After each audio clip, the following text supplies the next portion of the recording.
সরকার গঠিত হয় জনগণকে সেবা দেওয়ার জন্য। বিগত আমলে আমরা বিভিন্নভাবে জুলুম নির্যাতনের শিকার হওয়ার কারণে বাংলাদেশের জনগণ সরকারকে উৎখাত করে পরিবর্তন করে নতুন সরকার গঠন করেছে।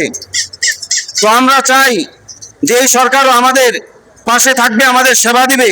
আমরা এটা চাই না এপিপেট মিটারের মাধ্যমে একটা নতুন চাঁদাবাজির একটা দরজা খুলে জনগণের উপরে একটা জুলুমের একটা দারুণ একটা তৈরি হোক, এটা আমরা কেউ চাই না, জনগণ কেউ মেনে নিতে চায় না।